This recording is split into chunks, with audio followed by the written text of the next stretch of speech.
आज की कहानी है हिंदी के प्रसिद्ध कहानीकार श्री उदय प्रकाश द्वारा लिखित नीलकटर।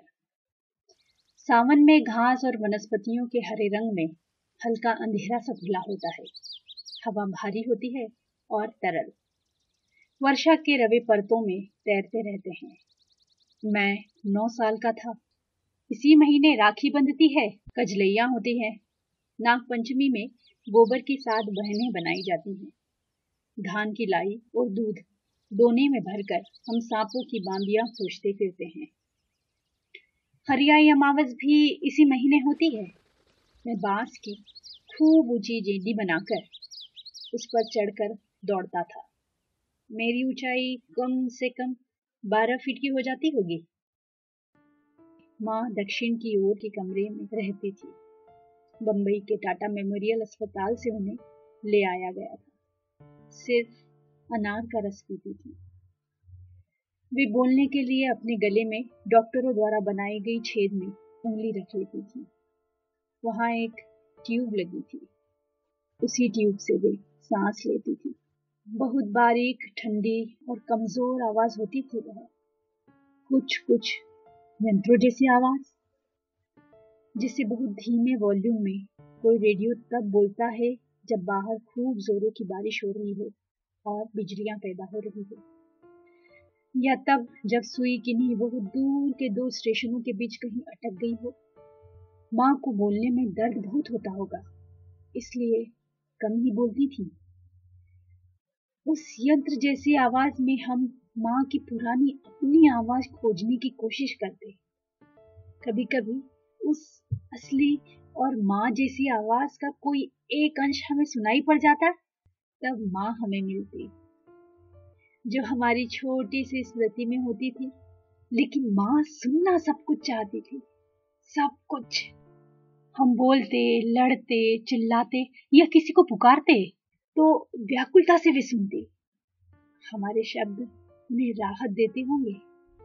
उनकी सिर्फ आंखें बची थी, जिन्हें देखकर मुझे उम्मीद बनती थी कि माँ कहीं जाएगी नहीं, मेरे पूरे जीवन भर रही आएंगे। मैं हमेशा के लिए उनकी उपस्थिति चाहता, चाहे वे चित्र की तरह या मूर्ति की तरह ही रही आए और ना बोले, लेकिन उनके जीवित होने का विश्वास भी रहा है, जैसा कि चित्रों के साथ नहीं होता। मैं कभी कभी बहुत डर जाता था और रोता था। अपने जीवन में अचानक मुझे कोई एक बहुत खाली, बिल्कुल खाली जगह दिख जाती थी। यह बहुत डरावना होता था। उस दिन माँ ने मुझे बुलाया। बाहर मैदान में घास का रंग गहरा हरा था। बादल बहुत थे और हवा में भार था। वो भीगी हुई थी। माँ ने अपनी हथेली मेरे सामने फैला दी। दाएं हाथ की सबसे छोटी उंगली की बगल वाली उंगली का नाखून एक जगह से उखड़ गया था। उससे उन्हें बेचैनी होती रही होगी। इस उंगली को सूर्य की उंगली कहते हैं। मैं समझ गया और नील कटर लाकर माँ की पलंग के नीचे फर्श पर बैठ गया। नील कटर में लगी रेती से मुझे उनकी उंगली का नाखून घिस कर बराबर करना था। माँ यही चाहती थी। वह नील कटर पिताजी इलाहाबाद से लाए थे, कुंभ के मेले से लौटने पर 2 साल पहले। नील कटर में नीचे कांच का एक सितार बना था। माँ की उंगलियां बहुत पतली हो गई थी। उनमें रक्त नहीं था। पीली सी त्वचा, पतंगी कागज जैसी। पीली भी नहीं, जर्द और बेहद ठंडी। ऐसा ठंडापन दूसरी बेजान चीजों में होता है, कुर्सियों, मेजों, किवाड़ों या साइकिल के हैंडल जैसा ठंडापन। और हाथ उनका इतना हल्का कैसे हो गया था? कहाँ चला गया सारा वजन? वह भार शायद जीवन होता है, जिसे पृथ्वी अपने चुंबक से अपनी ओर खींचा करती है, जो अब माँ के पास बहुत कम बचा था। उन्हें पृथ्वी खींचना छोड़ रही थी। मैंने उनकी हथेली थाम रखी थी और नाखून को रेती से धीरे धीरे घिस रहा था।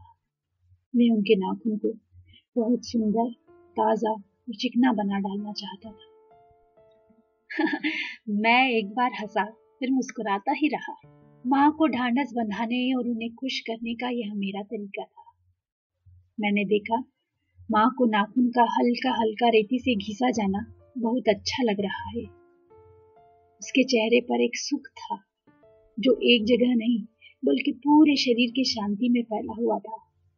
उन्होंने आंखें मूंद रखी थी।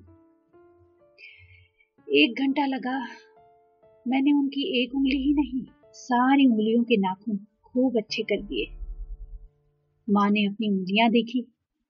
यह कितना कमजोर और हार का क्षण होता है जब नाखून जीवन का विश्वास देते हैं। कितने सुंदर और चिकने नाखून हो गए थे। माँ ने मेरे बालों को छुआ। वे कुछ बोलना चाहती थी, लेकिन मैंने रोक दिया। वे बोलती तो पूछती कि मैं सिर से क्यों नहीं नहाता, बालों में साबुन क्यों नहीं लगाता, इतनी धूल क्यों है और कंघी क्यों नहीं कर रखी है। रात में ठंड थी। बाहर पानी जोरों से गिर रहा था। सावन में रात की बारिश की अपनी एक गंभीर आवाज होती है। कुछ कुछ उस तरह जैसे दुनिया की सारी हवाएं किसी बड़े से घड़े के अंदर घूमने लग गई हो। हर तरफ से बंद। सुबह 5 बजे आंगन में 5 औरतें रो रही थी। यह रोना नहीं था, विलाप था। पता चला माँ रात में नींद में ही खत्म हो गई। माँ खत्म हो गई। मैंने फिर कभी उनके घिसे हुए नाखून नहीं देखे। मैंने उस रात सोने से पहले अपने तकिए के नीचे वह नेल कटर रख दिया था। उसे मैंने बहुत खोजा, बल्कि आज तक कई वर्षों बाद भी, लेकिन वह आज भी नहीं मिला। वह पता नहीं कहाँ खो गया था। हो सकता है वह किसी बहुत ही आसान सी जगह पर रखा हुआ हो और सिर्फ मेरे भूल जाने के कारण वह मिल नहीं पा रहा हो। मैं अक्सर उसे खोजने लगता हूँ, क्योंकि चीजें कभी खोती नहीं है, वे तो रहती ही हैं अपने पूरे अस्तित्व और वजन के साथ। सिर्फ हम उनकी वह जगह भूल जाते हैं।